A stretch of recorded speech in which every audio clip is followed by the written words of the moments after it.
Bom dia! Tudo bem aí com você? Por aqui tudo ótimo, com a graça do nosso bom Deus. Essa quarta-feira abençoada. Espero que o Senhor abençoe o seu dia, a sua vida, a sua casa, a sua família, seus negócios, seus projetos. Tudo que diz respeito a você seja muito abençoado. Se você é novo aqui no pedaço, eu já vou pedir para você se inscrever no nosso canal, ativar o sininho, deixar o seu like ou o seu dislike, não tem problema. E compartilhar essa mensagem nos seus contatos, nas suas redes sociais, WhatsApp. Deixe um comentário também. Isso ajuda o YouTube a entender que o nosso conteúdo é relevante e ele distribui para mais pessoas. Amém? Finalizamos a nossa série A Volta de Jesus e falando com algumas pessoas, né? Comentei que eu encerrei a série.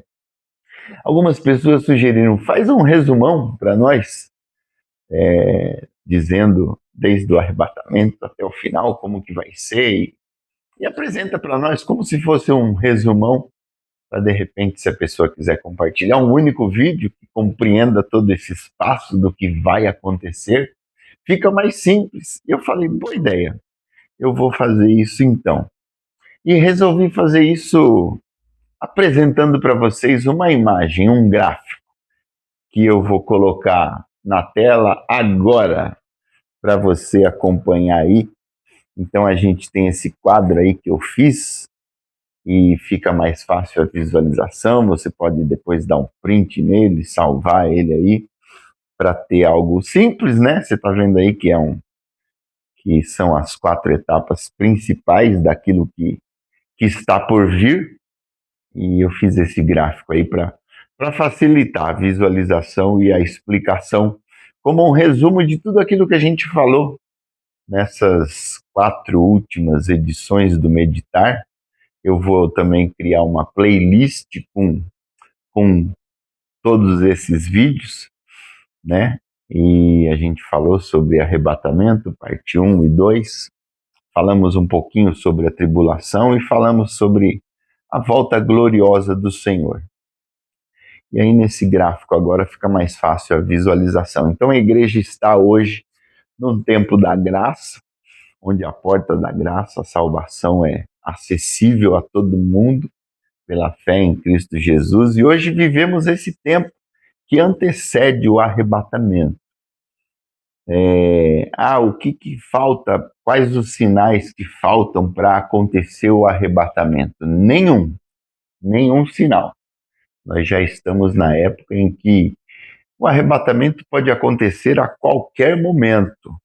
Não existe nada para se cumprir para que ele aconteça. Mas a Bíblia não fala que ele só voltará quando esse evangelho do reino for pregado a todo mundo?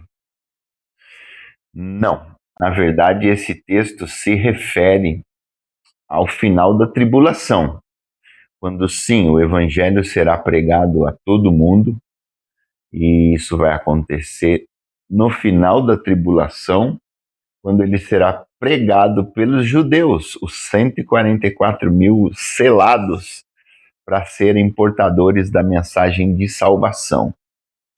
Então, como você vê aí no quadro, o que está para acontecer é o que a gente chama de arrebatamento, que está descrito lá no livro de 1 Tessalonicenses, no capítulo 4, versos 16 e 17, você pode ler lá.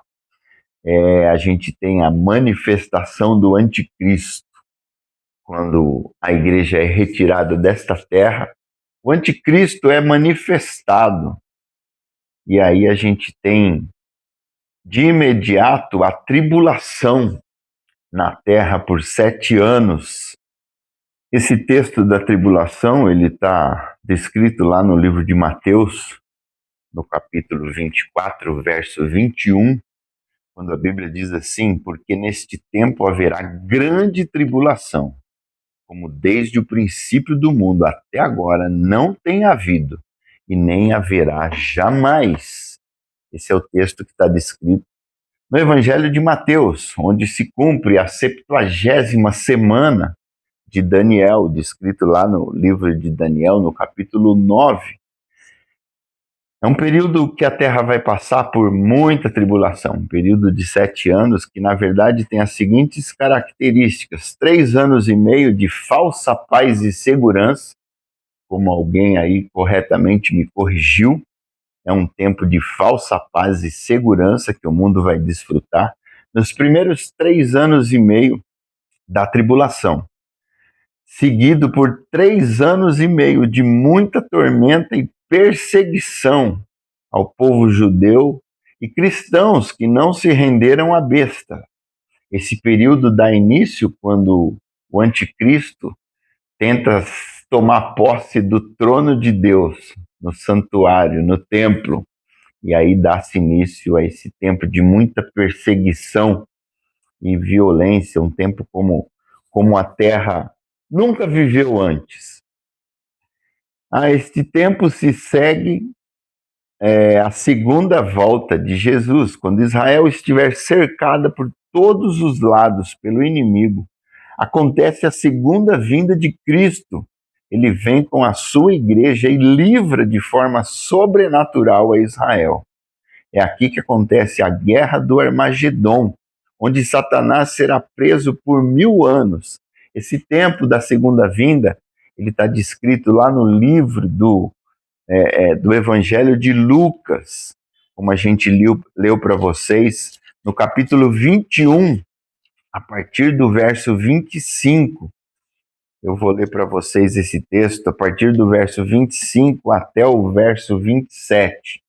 O que difere esse tempo do arrebatamento, a segunda vinda para o arrebatamento? Qual a diferença? No arrebatamento, Jesus não toca nesta terra. Nós vamos ao encontro do Senhor nos ares, olho nenhum vê. Por isso que fala-se que é um arrebatamento secreto, um rapto, porque nós, a igreja, os salvos, os que ficarmos até a vinda do Senhor no arrebatamento, encontraremos com ele entre as nuvens, diferentemente da segunda vinda, descrita aqui no Evangelho de Lucas, no capítulo 21, o verso 25, quando diz assim a palavra do Senhor: haverá sinais no sol, na lua e nas estrelas, sobre a terra, angústia entre as nações, em perplexidade por causa do bramido do mar e das ondas. Lembra que aqui estarão num tempo de tribulação, de muita dificuldade. Haverá homens que desmaiarão de terror pela expectativa das coisas que sobrevirão ao mundo, pois os poderes do céu serão abalados. Então se verá, perceba que aqui todo olho vê Jesus, se verá o Filho do Homem vindo numa nuvem, com poder e grande glória.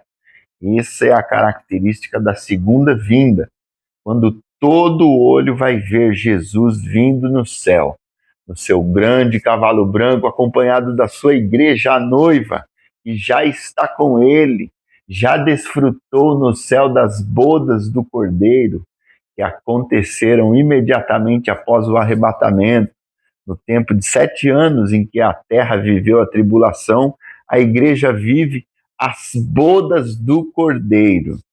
Então, essa segunda vinda é caracterizada por essa questão que todo olho verá.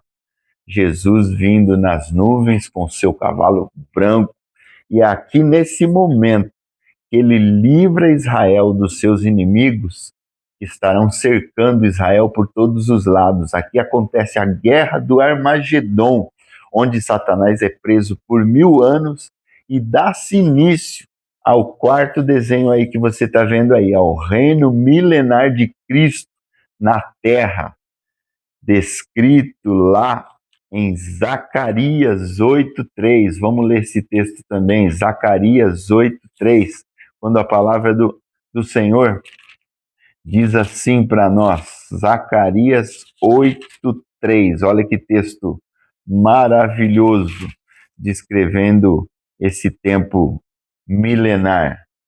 Olha o que diz esse texto: assim diz o Senhor, voltarei para Sião e habitarei no meio de Jerusalém. Jerusalém chamar-se-á a cidade fiel, e o monte do Senhor dos Exércitos, Monte Santo. Aleluia, glória a Deus.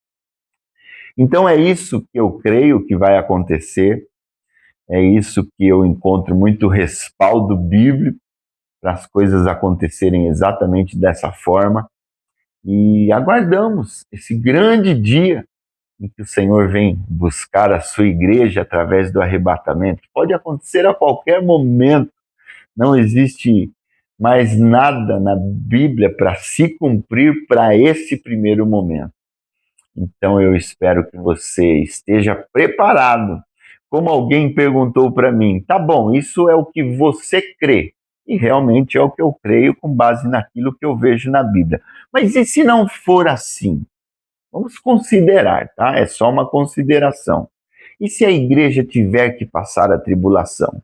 Você acompanhou os comentários, algumas pessoas falaram isso, mas falaram de um modo agressivo até, afrontando, tipo, prepare-se, porque você vai ser enganado. Eu quero dizer para você e para essas pessoas, e se isso acontecer? Não muda nada para mim. Sabe por que não muda nada? Porque venha o que vier, eu sou dele, por ele e para ele. Ele vai estar comigo até o fim. Essa é a promessa do meu Senhor para minha vida. Eis que estarei contigo, Marcelo, até a consumação do século. Eu sou dele, a minha vida está nas mãos dele. Eu me rendi a ele, ele pagou o preço do meu pecado, morreu por mim naquela cruz. Seja lá o que for acontecer com a minha vida, eu sou dele. Ele estará comigo, essa é a promessa, é isso que me basta. Então eu espero que você viva a sua vida de igual forma. Claro, a gente crê dessa forma que eu expliquei para você nos acontecimentos, é o que eu vejo coerência. Eu tenho um livro aqui do pastor Edinaldo, aqui ó.